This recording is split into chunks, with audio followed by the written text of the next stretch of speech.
જય સ્વામિનારાયણ. આજના દર્શન.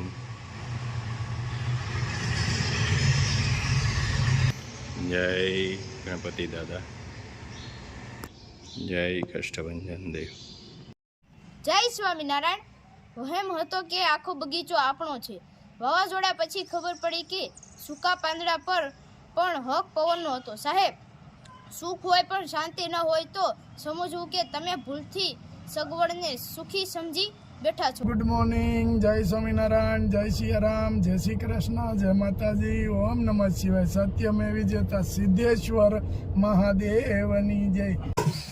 યુકેનું પાર્સલ 3 કિલો ઘી, ગીર ગાયનું, 2 કિલો ભાખરીનો લોટ, 500 ગ્રામ લાકાડો નળદાર, 1 કિલો ધાણા જીરું, સાબુ કેસુડાના અને નીમ તુલસીના, 500 ગ્રામ અડદના પાપડ, 500 ગ્રામ ઘઉંની સેવ 1 કિલો, આ બીજી કિલો,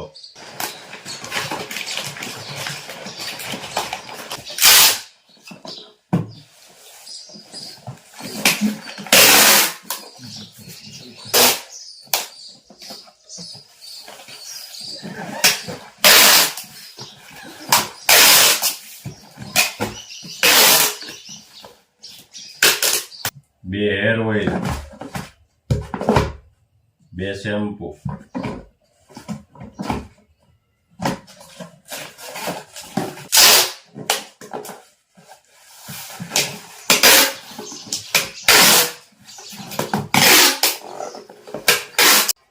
બે કિલો ઘી, ગીર ગાયનું,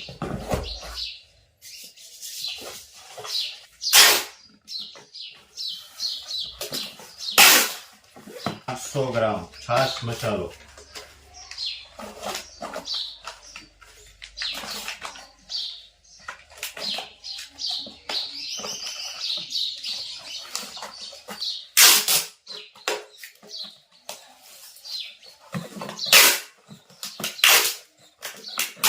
500 ગ્રામ કાચી, એક નંબર, બધી એક સરખી, અને 500 ગ્રામ લાખાડો હળદર.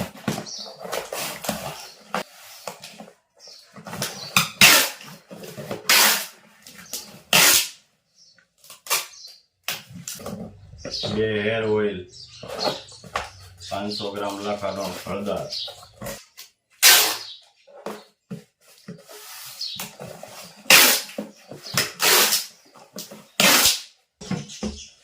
1 કિલો ઘી, 1 હેર ઓઇલ, 1 શેમ્પુ,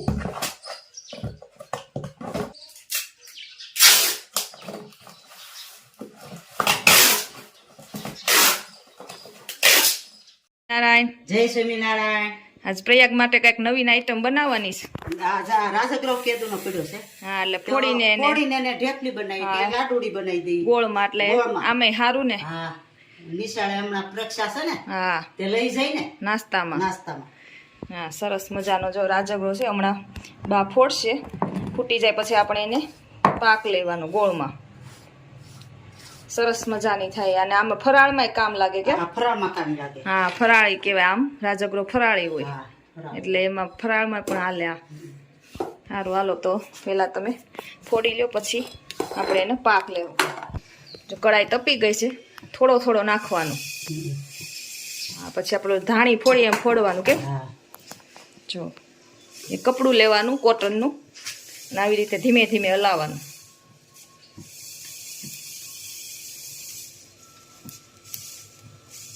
ધાણી ફૂટે એમ જ ફૂટશે. જો ફૂટવા માંડી છે ધીમે ધીમે.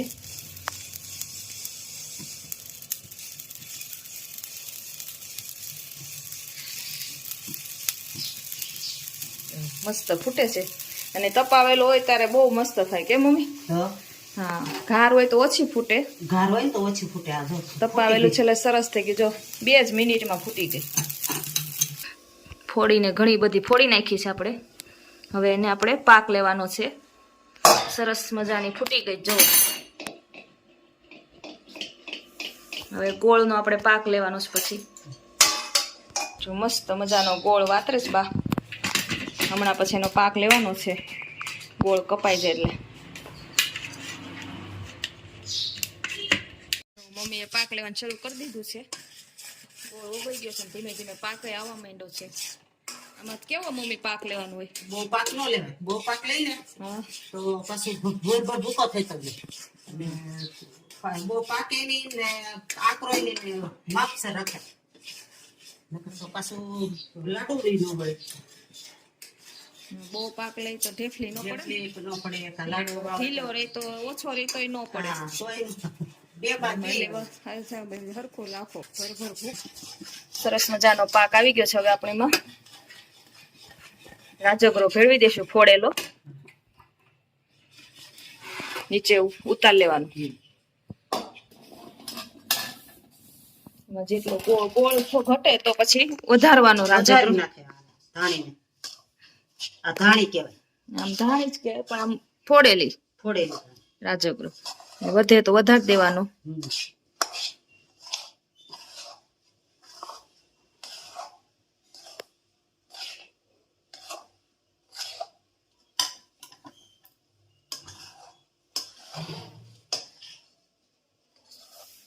મસ્ત કોઠીંબા આવી ગયા છે અને કટિંગ કરી નાખ્યું છે. આપણે પહેલાં કીધું હતું કે કોઠીંબાની કાચરીની આખી રેસીપી બતાવશું, કઈ કઈ રીતે અને કરવાનું. પહેલાં ઊભા 2 ફાડા કરી નાખવાના. અને જો આ પાકેલા હતન છે, અને કાચા બે છે આમાં મિક્સ. હા, જો બાઈએ મસ્ત Cutting કરી નાખ્યું છે. છે. કટિંગ એક જ ઝરખા થાય. હા, પછી એની ઉપર પેલાની નિયમ પ્રમાણે કે આની ઉપર આ નમક આવી રીતે નમક નાખી, જરૂર મુજબ નમક નાખી દેવાનું. જેટલું ખારું ખાતા હોય હા. એ પ્રમાણે નાખવાનું. થોડા વધુ થાય પછી એને આવી રીતે હલાવી નાખવાનું. પેળવી દેવાનું. નમક બધું આવી રીતે નમક ભળી જાય, થોડાક સોળાઈ જાય અને નમકનું બધું પાણી થઈ નીચે ઉતરી જાય છે.